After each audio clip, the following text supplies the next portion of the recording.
Graça e paz, meus irmãos. Nós vamos nesse momento dar início ao nosso culto, mesmo que um culto um pouco mais resumido, mas estamos aqui para louvar e exaltar o nome do Senhor. Você também que tem nos acompanhado aí na internet, eu quero convidar você a baixar sua cabeça. Nós vamos orar ao Senhor, clamar a presença do Senhor. Deus, em nome de Jesus, nós nos colocamos diante do Senhor, pedimos a Deus a direção do Senhor para as nossas vidas.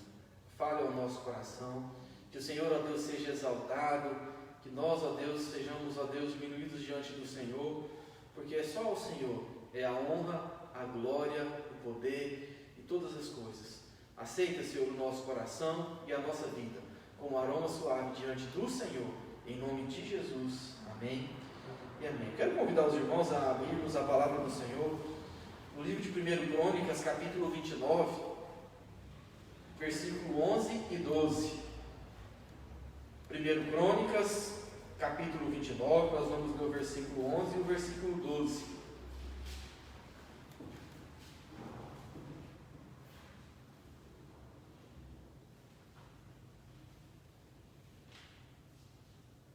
A palavra do Senhor nos fala assim: Teu, Senhor, é o poder, a grandeza, a honra, a vitória e a majestade, porque Teu é tudo quanto há nos céus e na terra.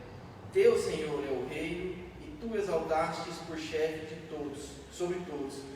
Riquezas e glória vêm de Ti. Tu dominas sobre tudo, na Tua mão há força e poder. Contigo está o engrandecer, e a tudo dá forças. Nós estamos aqui para louvar e exaltar o nome do Senhor. Neste momento nós vamos cantar um cântico de celebrar ao Senhor, celebrar com júbilo ao Senhor.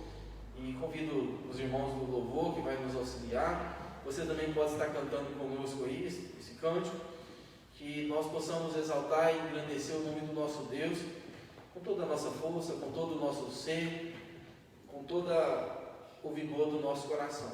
Celebrai com júbilo ao Senhor.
Os irmãos que estão acompanhando nosso culto pela internet não estão conseguindo ver, mas nós temos toda uma equipe espalhada por causa das determinações da norma do Estado, por isso nós estamos também usando máscara.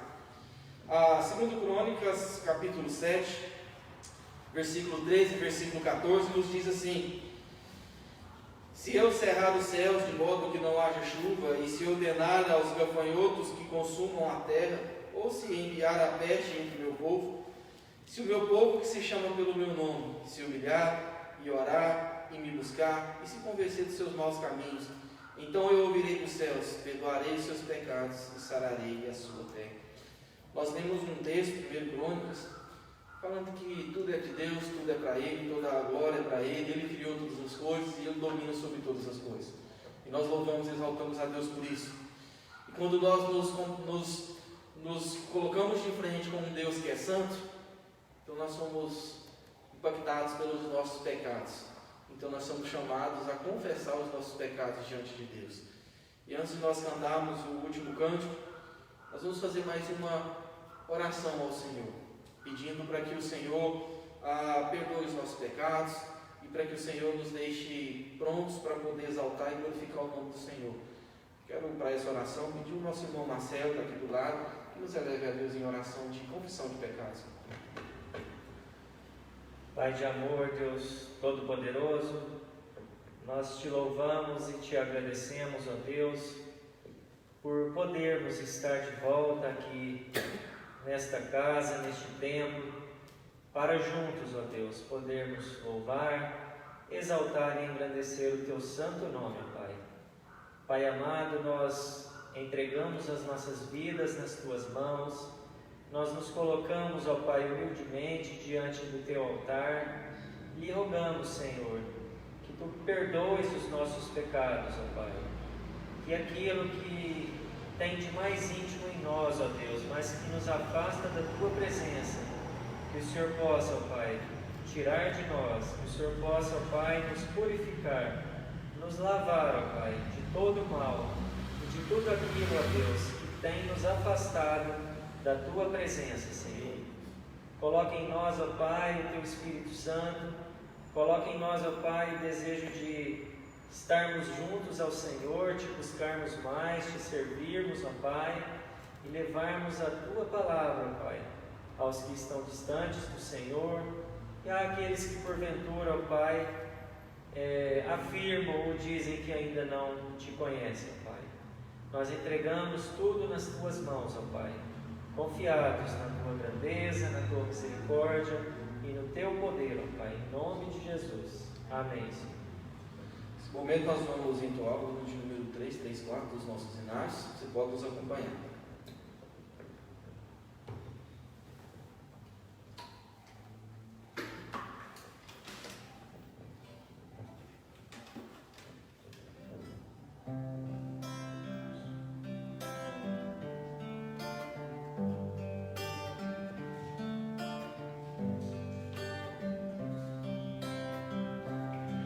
Ceguei, eu andei e perdido vaguei, longe, longe do meu Salvador. Mas na glória venceu, o teu sangue verteu e salvou este pobre pecador. Foi na cruz que um dia eu vi meu pecado castigado em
senti meu pecado e vi sobre mim o castigo da lei.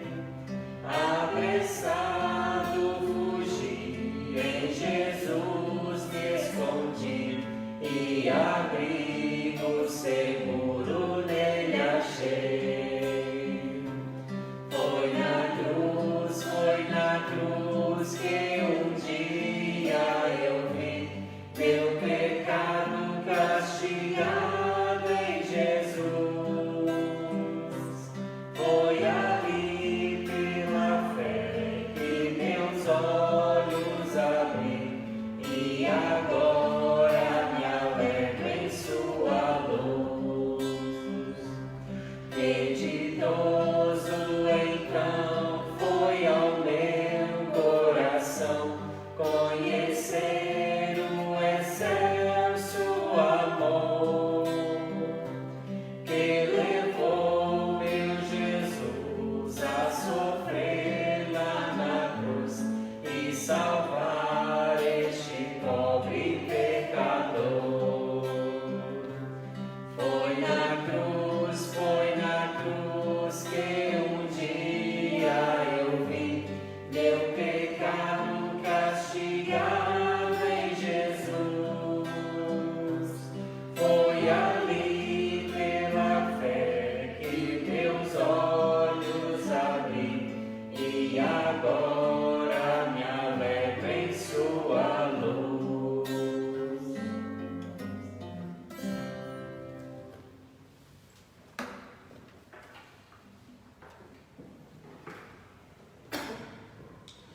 Louvamos a Deus porque nós temos os nossos pecados perdoados em Cristo Jesus.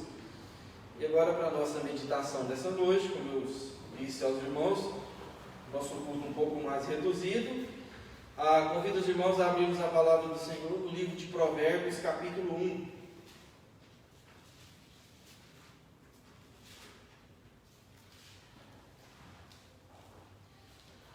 Provérbios, capítulo 1. Logo nós voltaremos com a exposição do livro de Mateus. Enquanto nós estamos nos livros poéticos, Salmos, agora Provérbios capítulo 1, do versículo 8 até o versículo 19. Provérbios capítulo 1, versículo 8 até o versículo 19. A palavra do Senhor nos fala assim: Filho meu, ouve o ensino de teu pai, e não deixes a instrução da tua mão, porque serão diadema de graça para a tua cabeça, e colares para o teu pescoço. Filho meu, se os pecadores querem seduzir-te, não consista. Se disserem, vem conosco, embosquemo-nos para derramar sangue, espreitemos, ainda que sem motivos inocentes, traguemo-nos vivos como o abismo, e inteiros como que descem a cova. Acharemos toda sorte de bens preciosos, encheremos de despojos a nossa casa. Lança a tua sorte entre nós, como teremos todos uma só bolsa. Filho meu, não te ponhas a caminho com eles. Guarda as tuas veredas aos pés, porque os seus pés correm para o mal e se apressam a derramar sangue. Pois debalde se estende a rede à vista de qualquer ave. Eles se emboscam contra o seu próprio sangue e a sua própria vida espreitam. Tal é a sorte de todo ganancioso, e este espírito de ganância tira a vida de quem a possui. Amém. Louvado seja o nome do Senhor pela sua palavra. Senhor, nos abençoe, ó Deus, e nos dê discernimento, para que nós possamos compreender pela direção do teu Espírito aquilo que o Senhor quer falar a cada um dos nossos corações. Em nome de Jesus. Amém, amém e amém. Imagine você num teatro, quando você chega lá nesse teatro, se abrem as cortinas, e aí você vê aquele cenário todo bonito, entra ator, sai ator, e a trama vai se desenrolando, e à medida que ela se desdobra, que ela se desenrola, então as cortinas fecham novamente, mais um pouco de tempo ela abre de novo, mais um novo cenário, atores entram, atores saem, e à medida que vai a cada trama vai acontecendo, a história vai se desenrolando, até que no fim, fecha toda a mensagem, você consegue entender o que era a história que estava por trás de cada uma daquelas tramas que eram desenvolvidas em cada cena que abria e fechava as cortinas. Muito parecido com as nossas vidas, não é verdade? À medida que a gente fecha um ciclo, abre outro ciclo. Às vezes a gente se perde algumas coisas que acontecem nas nossas vidas, mas depois lá na frente vai entender aquilo. Todas as cenas, todas as tramas da nossa vida, que muitas vezes nós não conseguimos linkar uma com a outra, mas aquele que é o Criador de todas as coisas, aquele que é o Senhor, que é Deus, que tem propósito para cada uma dessas cenas da nossa história, Ele sabe como é que cada uma delas se encaixam na história geral que Ele tem para toda a humanidade. E assim o autor geral, que é Deus, vai conduzindo as nossas vidas. Pois é nessa dinâmica que o livro de Provérbios acontece. São 7 coleções de poemas com assuntos distintos, porém entrelaçados entre si, que no final dá um objetivo geral que os autores querem chegar, que está em Provérbios capítulo 9, versículo 10. O temor do Senhor é o princípio da sabedoria. Todas aquelas cenas do livro, todas aquelas tramas do livro se fecham nisso. Salomão, especificamente o autor desse texto que nós lemos, e também um dos maiores autores do livro, foi ele que escreveu sozinho também esse poema. Tem Agur, Lamel e outros sábios. E a primeira coleção dos poemas que nós vemos aqui fica entre o capítulo 1 e o capítulo 9, que conta a história de um rapaz ou de um jovem ingênuo, rodeado por falsos amigos e por uma mulher adúltera que é chamada de louca, que o pressionam com uma proposta de dinheiro fácil e de sexo sem compromisso. Esse o tema da trama do capítulo 1 até o capítulo 9, que representa perfeitamente a vida contemporânea hoje dos nossos dias, numa figura de alguém que está pressionado, que está dividido entre dois mundos e que precisa tomar uma decisão urgente na sua vida. De um lado, um grupo representado pelo pai e representado pela sabedoria, que convidam o jovem a uma vida de obediência e santidade, enquanto do outro lado, um segundo grupo representado pelos falsos amigos e pela mulher adúltera, oferecendo a esse mesmo jovem dinheiro fácil e sexo sem compromisso. Em termos mais teológicos, nós poderíamos dizer que, de um lado, uma cosmovisão bíblica voltada para a obediência e a santidade, e do outro lado, uma cosmovisão mundana, perdoe o pleonasmo aí, visão de mundo mundana, né? Uma cosmovisão mundana que prioriza o ganho a qualquer custo e a vida depravada. E eu fico impressionado como é que Salomão, de forma tão poética e bonita, conseguiu expor praticamente 900 anos antes de Cristo uma condição e conflitos tão atuais como os vivenciados por nós hoje, como os vivenciados pela nossa sociedade hoje. Uma vez que não é possível a gente tratar então os 9 capítulos uma vez, nós vamos nos ater a esse texto que nós lemos aqui, capítulo 1, versículo 8 até o versículo 19, que tem como tema, ou trata nessa cena aqui do poema, a pressão sofrida pelo ingênuo quanto ao dinheiro fácil, que é o que fala esse texto aqui. Uma verdadeira batalha, onde no final das contas, o prêmio é a alma do jovem. O prêmio é a vida do jovem, que pode representar todos os demais conflitos que nós vivenciamos diariamente nas nossas vidas. O texto nos leva a entender a necessidade de tomarmos uma decisão definitiva quanto à visão de mundo e os valores que nós queremos seguir e que nós devemos seguir. E nessa reflexão eu queria que nós pensássemos hoje, pensando nesse teor, que vai ter mais um teor de apelo, seguindo o apelo do pai aqui, do que simplesmente um tema. E o apelo é: não ceda à pressão dos falsos amigos. Aqui, com o sentido de malfeitores, que ele chama aqui. Não ceda à pressão dos falsos amigos. Em primeiro lugar, nós não devemos ceder à pressão dos falsos amigos, porque as suas propostas não levam para o melhor caminho. Versículo 8 e versículo 9. Você vai ver esse texto comigo aqui, se você está com a sua Bíblia aberta, que em 3 versículos de toda essa leitura, versículo 8, versículo 10 e versículo 15, a sessão começa com filho meu. E essas são as divisões que o pai fala. Então a primeira divisão é aquela que mostra que o caminho, que a proposta nos leva a um bom caminho. O pai, ele apela ele faz o apelo ao filho mostrando que o melhor caminho é o caminho da obediência e não aquele caminho sugerido pelos falsos amigos. Ele começa dizendo assim: filho meu, ouve o ensinamento do seu pai e não deixes a instrução da sua mãe. Olha só, ele faz um apelo ao filho, e estudos mostram, e vocês sabem muito mais do que eu, que a adolescência é um período onde as pessoas mais têm conflitos pela busca da identidade e pela busca do pertencer, do social, de estar daquele sentido de pertencimento. Talvez seja por isso que ela seja uma das fases que as pessoas são mais propensas a ceder às pressões da galera.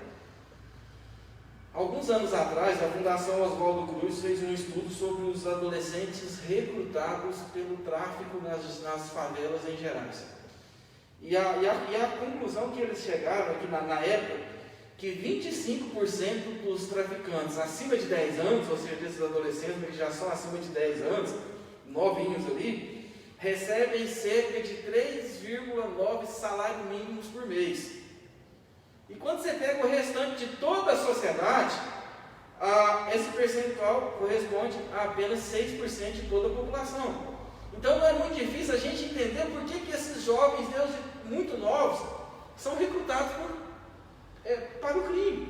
Eles estão num ambiente onde dificilmente eles iriam conseguir atingir um ganho deles de forma tão rápida e tão novo.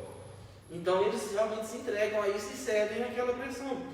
Por outro lado, esse tipo de pressão parece que não é tão exclusivamente dos adolescentes, mas parece que é de toda a sociedade. Uma outra pesquisa feita pela revista Época, vinculada, mostra que apenas 13% das pessoas que estão vinculadas ao tráfico são adolescentes.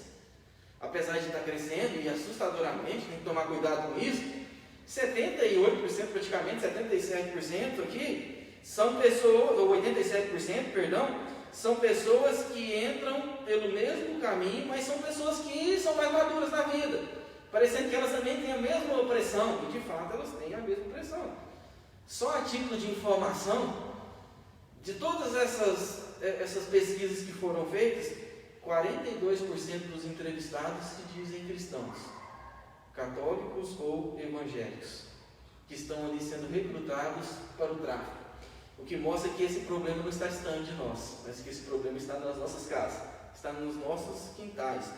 E quando nós olhamos aqui, o livro de Provérbios, segundo o livro de Provérbios, muitos dos que estão em situação de pressão, que são os representados pelo filho do versículo 8, estão na iminência de cair, estão quase cedendo à tentação e estão prestes a cair em desgraça. É isso que o livro começa a falar aqui no versículo 8. Em pelo menos 3 lugares do livro fala que esses jovens ou que essas pessoas não têm juízo. E mais em outro lugar fala que eles não têm discernimento para o caminho que onde vai sair, lá no versículo capítulo 19. E pelo menos mais em 2 lugares do livro de Provérbios fala que eles facilmente são seduzidos quando a oportunidade lhes salva os olhos.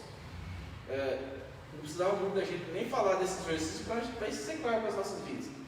Surge uma oportunidade, surge uma forma de ganho fácil, ele não tem um caminho para levar, aquela ideia de ninguém vai me pegar, então o que ele faz? Se entrega àquela vida. E são a esses a quem o pai faz o apelo no versículo 8: filho meu, ouve a instrução do seu pai. No versículo 9, ele então mostra o caminho da obediência, que Salomão então descreve um pai mostrando ao filho que a falsa glória proposta pelo grupo é infinitamente inferior do que as bênçãos da obediência. E por que isso?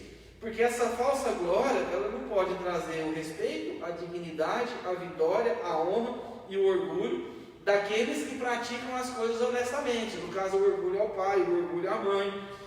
Enquanto o bom procedimento, ou enquanto o proceder honesto traz orgulhos aos pais, aquele que entra pelo caminho errado, o texto fala aqui que o filho, ou lá no capítulo 29, perdão, fala que o filho entregue a si mesmo, vem envergonhar sua mãe. E ele usa aqui duas metáforas para falar da questão de trazer orgulho aos pais. Ele usa a questão da diadema de graça e o colar no pescoço, que são adornos, que são coisas para embelezar a pessoa. A diadema de graça simbolizava a coroa de um herói. Era a vitória sobre os inimigos, poder, vida, prestígio e um status elevado. Geralmente quem ganhava essa coroa era alguém vitorioso e acima de qualquer suspeita. A mesma coisa acontecia com o colar no pescoço, simbolizava alguém de vida exemplar. Apenas os juízes de grande estima usavam esse colar no pescoço. E ele fala que aquele filho que segue, ou aquele que segue pelo caminho da obediência, ele vai ser honrado, ele vai ganhar prestígio. E é isso que o Salomão está ensinando aqui a cada um de nós. Quando nós paramos para pensar nas Escrituras, o caminho da obediência sempre veio acompanhado de inúmeras bênçãos. Por exemplo, Deuteronômio 28 é um caso clássico de bênçãos recebidas pelo povo de Israel quando eles então eram obedientes ao Senhor. Eles tinham bênção no campo, bênção na cidade, bênção no fruto do ventre, bênção no fruto da terra, no caminhar. O Senhor os abençoava e os guardava em todas as coisas. O Salmo de número 1 é o salmo que mostra a bem-aventurança daqueles que têm o seu prazer no Senhor e que se alimentam dele dia e noite, daqueles que têm prazer na lei do Senhor e que não deu ouvido ao conselho dos ímpios. Salmo 1, versículo 1, que aqui são representados pelos pecadores que tentam seduzir. Aliás, o Salmo 1 e esse texto aqui de Provérbios tem muita ligação um com o outro, porque o texto fala que aqueles que de fato então amam a lei do Senhor e meditam nela, ele é como árvore plantada, nos diz ao texto, como árvore plantada junto às correntes de água, que no devido tempo dá o seu fruto, cuja folhagem não murcha, e tudo quanto ele fará será bem sucedido. Quando nós paramos para pensar isso nas nossas vidas, meus irmãos, nós temos vivido tempos muito difíceis, não só tempos de pandemias, tempos de lutas econômicas que nós temos vivido, mas nós temos vivido tempos agora muito mais crescentes, onde se tem levantado muitos protagonistas e antagonistas, e que seus grupos fazem pressões imensas sobre a nossa cabeça. Eles fazem uma força de tal forma que o seu lema é: ou está comigo ou você é meu inimigo. E eles acabam nos forçando a querer tomar decisões que a grande maioria da população não tem subsídios, não tem números, não tem condição de tomar essa decisão. E muitos acabam fazendo coisas que as Escrituras não dizem, que são contrárias às Escrituras. Às vezes atuam como verdadeiras gangues e tiram vários do caminho do Senhor. Se apresentam como falsos amigos, apontado aqui como Salomão.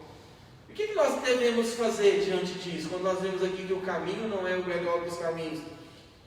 Primeiro, eu tenho algumas dicas para as nossas vidas. Não deixe jamais de seguir os valores bíblicos do bom proceder e do enriquecimento honesto para emitir qualquer juízo sobre qualquer situação. Em segundo lugar, firme os seus passos no caminho de obediência, e isso trará bênção para a sua vida. São alguns princípios que esse texto nos mostra. Caso contrário, aqueles princípios que são contrários à palavra do Senhor não são o melhor caminho. E essa é a forma de nós julgarmos cada coisa das nossas vidas. No dia a dia, toda a pressão que tem na minha vida e que tem na sua vida, só pode ser pautada pelas verdades que a palavra de Deus nos dá. E quando nós não temos subsídios para tomar essa ou aquela decisão, o que nós temos que fazer é buscar a direção do Senhor, é orar, é pedir para que Deus intervenha, é pedir para que Deus mostre ao nosso coração o melhor caminho a seguir. Mas continuando o texto, em segundo lugar, Nós não devemos ceder às pressões dos grupos, porque o seu caminho conduz para o mal. E aqui lembrando que eu estou falando do grupo, ou os falsos amigos, como os malfeitores. O texto, mais uma vez, aqui no versículo 10, nós vamos do versículo 10 até o versículo 14, mostra o apelo de um pai, que mostra que o caminho proposto pelos falsos amigos conduzem para o mal, e não para a coisa boa. Ele diz assim: filho meu, se os pecadores querem conduzir, não consista. E aqui, claramente, é o ponto crítico de todo esse texto que nós lemos aqui, e talvez seja por isso que Salomão ele é tão enfático, e ele diz que, porque ele começa a mostrar o real caminho, ele começa a mostrar o que realmente era o convite que estava sendo feito àquele jovem. O jovem parecia estar tão vislumbrado pela oportunidade do ganho fácil, que na sua inocência e na sua iminência de queda, poderia não perceber o que era realmente que estava sendo feito o convite para ele. Ele de fato estava ofuscado, estava com sua mente tampada. E então o pai dele, ou aqui no caso aqui o sábio, ele mostra que aquilo era um convite para o mal. Isso me chama a atenção com outro texto do próprio Provérbios, que diz assim, Provérbios 16, 28. O homem perverso alicia o seu companheiro e guia-o por um caminho que não é bom. Todos nós sabemos como que isso funciona. E aquele jovem olhando então a oportunidade de dinheiro fácil, a oportunidade de uma camaradagem, aquela situação de fazer parte do grupo, ele então é convidado a algo que o Salomão mostra aqui, que se tratava de um crime hediondo. Ou seja, se tratava de um latrocínio, um roubo seguido de morte. Que depois os irmãos juristas podem me ajudar melhor, mas um tipo de crime como esse, se eu não me engano, pega de 20 a 30 anos de cadeia. Um roubo seguido de morte. A ganância do coração daqueles falsos amigos mostra que eles estavam dispostos a fazer qualquer coisa para atingir os seus objetivos. Olha só, o versículo 11 fala assim: vem conosco, embosquemo-nos para derramar sangue. E essa palavra aqui, emboscar, ela vem de um verbo que frequentemente é usado para animais, que ficam à espreita da sua presa para passar, para que ele então ataque aquela presa e mate aquela presa. Olha que Salomão está expondo aqui uma trama ou um crime friamente calculado. É como se nós estivéssemos lendo aquelas páginas policiais de um jornal, e nós então, depois de toda a investigação, vêssemos que aquele crime foi calculado, foi premeditado, e que cada coisa foi feita para de fato atingir toda aquela maldade. E por que eles fizeram isso? Qual que era o motivo desse latrocínio? Qual que era o motivo apontado nesse texto que eles faziam, que eles chamaram aquele homem então a participar desse crime? Primeiramente, a ganância. A ganância, que era a aquisição de bens preciosos. Versículo 13: acharemos toda sorte de bens preciosos, acharemos de despojos a nossa casa. E esse é um ponto.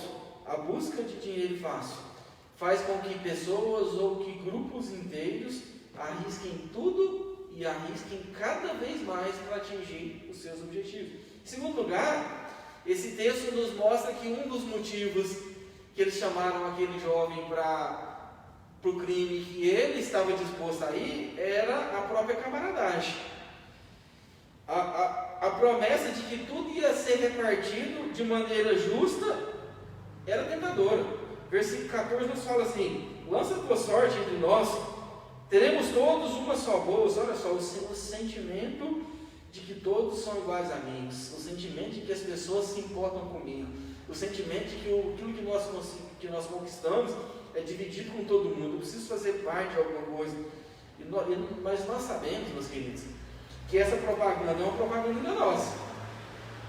Primeiro porque, se não estou enganado, no crime parece existir uma certa hierarquia, onde as coisas são divididas nas facções, E eu duvido muito que todos recebam tudo igual ali da divisão do crime. Segundo, que esse tipo de coisa parece um buraco sem fundo. Quanto mais se consegue, mais se quer. E nós temos o exemplo vivo disso na nossa nação, onde os bandidos de colarinho branco simplesmente roubam milhões como se estivesse roubando uma bala na mercearia da esquina. Se acostumaram com aquilo. E cada vez as cifras são maiores. E isso de fato é assim. Para os irmãos terem uma ideia, para nós ilustrarmos melhor isso, segundo a ONU, 2,4 milhões de pessoas em média por ano são traficadas no mundo. 2,4 milhões de pessoas. Isso dá um montante de mais ou menos 32 bilhões de dólares. A gente acha que tráfico de pessoas não dá dinheiro, né? Prostituição não dá dinheiro, dá muito dinheiro. 32 bilhões de dólares ano, que faz muita gente se perder, que engana muita gente, faz muita gente ser levada pela promessa de dinheiro fácil.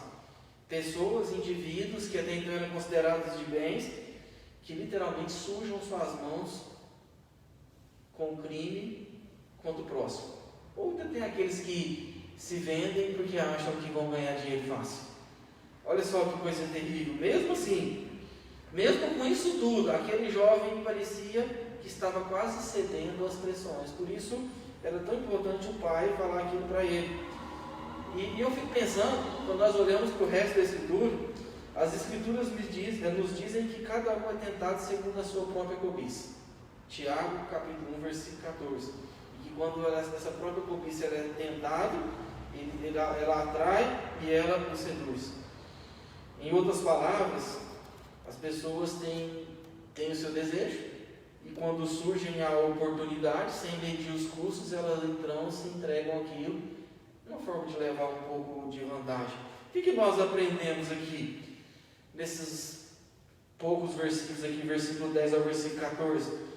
Nós aprendemos que nós não podemos desconsiderar os efeitos do pecado na humanidade. Nós não devemos desconsiderar o efeito do pecado nas nossas vidas, e nós não devemos desconsiderar os efeitos do pecado na vida do próximo. Ninguém, além de Deus, é plenamente justo. Ninguém, além de Deus, é digno de nossa devoção. Ninguém, além de Deus, é digno de que nós o sigamos cegamente, colocando todo o nosso coração e todas as nossas esperanças nele. As pressões recebidas diariamente por nós não podem nos levar a seguir alguém ou seguir algum grupo cegamente. A palavra do Senhor diz que todos se extraviaram e juntamente se corromperam. As pessoas são pecadoras, as pessoas pecam, voluntário ou involuntariamente. E o nosso coração não pode ser totalmente dedicado às pessoas, mas sim a Deus. Só Ele merece toda a honra e toda a glória. Aquele jovem não estava vendo, ele estava vislumbrado. Ele estava, olha, eles são bons para mim, eles estão me fazendo uma proposta boa, eu vou seguir aquele grupo. E na verdade ele estava indo para uma emboscada. Ele estava indo para algo que não agradava ao Senhor. Nós não podemos desconsiderar o efeito do pecado na vida das pessoas. Nós também não devemos nos surpreender quando pessoas que nós estimamos muito cometem erros. Eles são pecadores.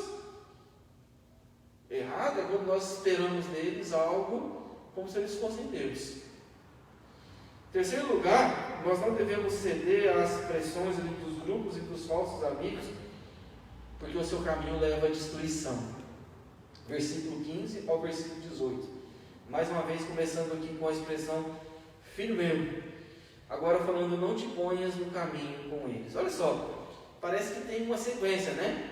Na primeira parte, verso 8 e 9, o pai então toma conhecimento do fato, chama o filho para conversar e instrui ele a obedecer. Na segunda parte, depois, o apelo gira em torno do filho, não dá ouvidos àquilo que eles estão te falando. Ou seja, o conselho dos ímpios, né, que nós vemos lá no Salmo 1. E agora na terceira parte, ele aumenta ainda o apelo e ele exorta ele não ir pelo caminho. Olha, não dá ouvido, agora ele fala, não vai pelo caminho. Nós vemos isso quando ele fala, guarda das suas veredas os pés. Veja que o pai tem uma estratégia. Ele vai seguir nisso até mostrar para o filho: não vai por esse caminho não. Muitas vezes é aquilo que o Senhor faz para a gente. Ele nos instrui na palavra, Ele nos fala que nós devemos, até o ponto que Ele chega e nos puxa: não vai não, não vai por lá não. E aí eu quero contar um outro dado estatístico. Eu já estou acabando. Segundo a BBC, se os jovens brasileiros fossem um povo próprio, fosse uma nação própria, as taxas de homicídio nesse país que era formado se assemelhavam aos índices dos países mais violentos do mundo. Da tamanha é a magnitude de, por exemplo, jovens que morrem no nosso país. Em 2017, ocorreram 65,6 mil homicídios de jovens, nos quais mais da metade está entre 15 e 29 anos. E as principais causas, eu tenho certeza que você sabe, estão entre guerras de facções criminosas, disputas por rotas de drogas e confrontos com a polícia. Sem contar aquelas decisões erradas que levam à morte. Por exemplo, overdose por causa de droga, acidentes por rachas de carro, ou por direção perigosa, ou por dirigir embriagado. A grande maioria, fruto de escolhas erradas, ou da própria pessoa, ou que outro fez a escolha errada e levou a pessoa a morrer. Por que eu estou contando isso? Qual é a importância da gente saber os dados estatísticos de homicídios de jovens? E se eu fosse contar de adulto, não ia ficar muito diferente disso. É que essa é a estratégia do pai aqui, para contar para o filho e para mostrar para o filho qual ia ser a consequência do seu pecado, ou qual que ia ser a consequência se ele resolvesse andar por esse caminho. É como se Salomão dissesse, no velho e bom português, como nós estamos acostumados aqui: meu filho, não vai por esse caminho, porque esse caminho termina em cadeia ou em cemitério. É isso que o pai está dizendo poeticamente para o filho, né? O Salomão era muito bonito para falar. Os pais da gente é mais maturo, falam: meu filho, não vai por esse caminho não, porque esse ou é caixão ou é cadeia. É isso que Salomão estava falando. Havia um ditado que dizia que quando uma ave via a rede ou a sua arapuca sendo montada, ela não caía nessa armadilha, porque ela via que estava armando alguma coisa para ela. Por isso que o versículo 17 fala assim: debalde, ou seja, de nada adianta, né? Debalde se estende a rede à vista de qualquer ave. Ele fala assim: não adianta esconder a rede embaixo de qualquer ave, porque ela não vai cair. Só que por outro lado, a instrução ao jovem é de que aqueles que andam pelos caminhos errados, versículo 18, eles emboscam contra o seu próprio sangue e a sua própria vida espreita. Olha só, diferente das aves que percebiam o risco, ou que percebem o risco que algo está chegando perto e sai logo, e isso é verdade. Quando a gente era criança, que ia fazer os passarinhos, aqueles filhos já estavam chegando ali, já saía logo. Diferente dos animais, os que envolvem por esse caminho entram no seu próprio laço e nem veem que estão caindo no seu laço. Eles mesmos estão armando a sua arapuca, eles mesmos estão armando a sua rede, eles mesmos estão armando aquilo que vai cair. E aqui eu vejo claramente o texto, que o texto mostra claramente o mesmo conflito que Asaf sofreu no Salmo 73. Conta o texto lá que o salmista se sentiu atraído pela prosperidade dos ímpios. E ele pensava assim: gente, eu sou fiel ao Senhor, eu busco ao Senhor, eu tento andar nos caminhos do Senhor, e eu passo luta, eu passo dificuldade, eu passo momentos financeiros difíceis, eu fico doente, e aquele que é ímpio, que anda pelo caminho errado, está próspero, está ganhando dinheiro, está com a sua vida na maior vida, está na maior vida boa. E ele fala que aquilo mexeu com o coração dele, até o ponto, do versículo 17 ao versículo 20 do Salmo 73, ele entra na casa do Senhor, e o Senhor mostra para ele o fim de todos esses que se diziam ímpios e ficavam ricos, ou que se davam bem a qualquer maneira. E aí então, quando ele se atenta para o fim deles, ele então se arrepende e volta para o Senhor. E é isso que o pai está fazendo quando o pai fala aqui que esse caminho é um caminho de morte. Ele pode ter um ar prazeroso, mas o custo final, o versículo 19 fala que tal é a sorte do ganancioso. E que este espírito de ganância tira a vida de quem a possui. Quando nós olhamos para a palavra de Deus, em assuntos como esse, nós temos que lembrar da providência de Deus. A Bíblia nos fala claramente de riquezas adquiridas de forma honesta, ou aquela recebida de Deus de forma como se fosse uma primícia, né? Que honra a Deus com suas primícias, aquela levantada por generosidade, aquela levantada por trabalho árduo, ou aquela inclusive que é de uma vida de contentamento, porque nós sabemos que muita gente não tem as coisas, porque não tem contentamento com aquilo que tem, cada vez gasta mais do que tem e nunca consegue ter uma vida tranquila. E diante de convites indecentes como esse, seja em tudo nas nossas vidas, nós temos que nos agarrar à providência de Deus. Nós temos que nos agarrar entendendo que Deus está envolvido com todos os detalhes e todos os eventos da nossa vida, de todos os eventos da história, e que Ele sustenta o povo dele com aquilo que o povo dele precisa. Quando Jesus estava ali conversando com os seus discípulos no Sermão do Monte, ele diz: olha aí as aves, olha aí os lírios do campo. Se eu sustento elas, por que eu não vou sustentar vocês? Estou fazendo a minha paráfrase do texto, né?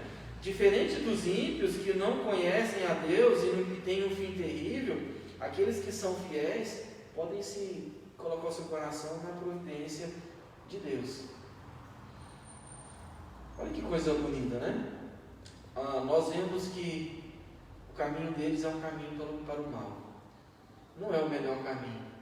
Nós vimos que o homem é pecador, e isso nos faz lembrar que nós também somos pecadores. Isso nos faz lembrar que o único santo é Jesus e que Ele morreu pelos nossos pecados. Eu quero concluir voltando para a vida do próprio autor do poema, que é Salomão. Nós falamos no início da nossa meditação de um teatro.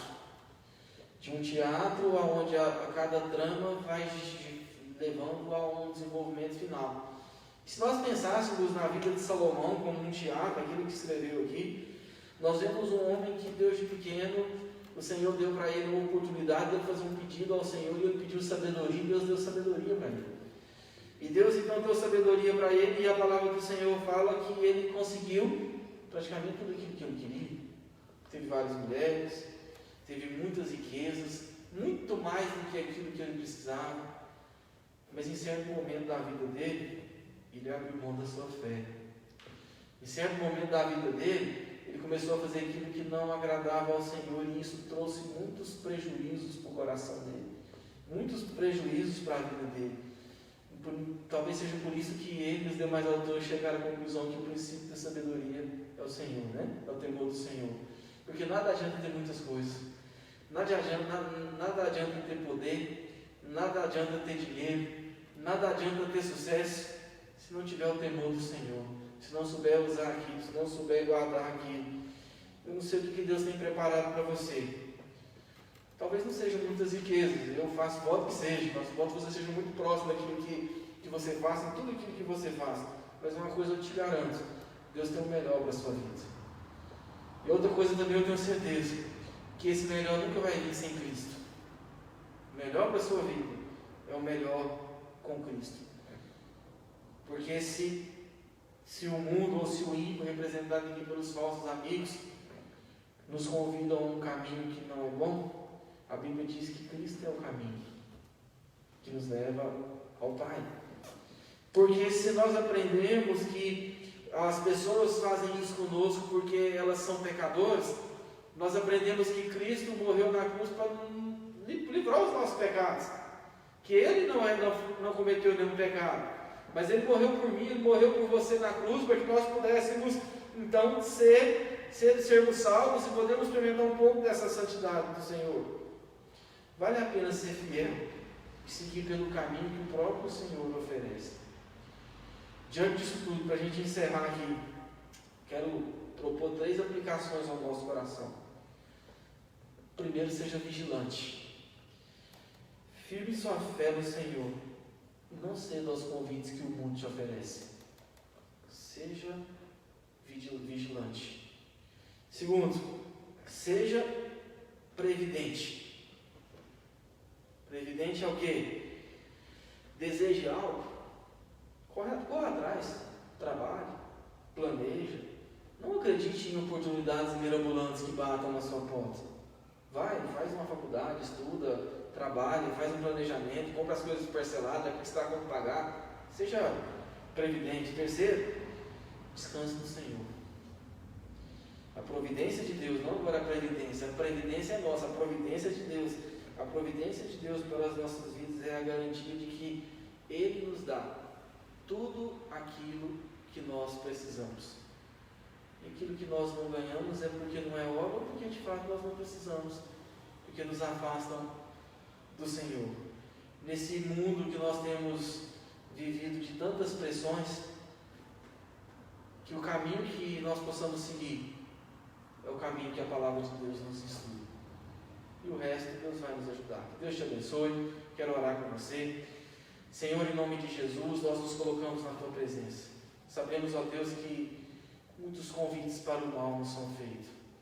E que o Senhor, nós pedimos, ó Deus, a direção do Senhor, a boa mão do Senhor, ó Deus, para nos fortalecer, para ajudar, para não permitir, Senhor, que o seu povo, ó Deus, ceda às pressões e andem pelos maus caminhos. Abençoe cada família, abençoe cada servo de Deus, abençoe todos aqueles que estão nos assistindo, que o Senhor, ó Deus, nos guarde, e que o Senhor, ó Deus, cuide de cada um deles, ó Deus. Abençoe aqueles que estão com dificuldades financeiras, traga prosperidade, aqueles que estão enfermos, o Senhor traga saúde, e aqueles que estão fracos na fé, que o Senhor os fortaleça em nome de Jesus.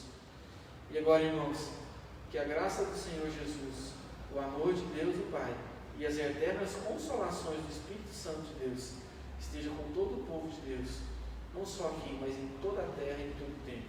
Em nome de Jesus. Amém e amém. Que Deus te abençoe. Tenha uma excelente semana em nome de Jesus.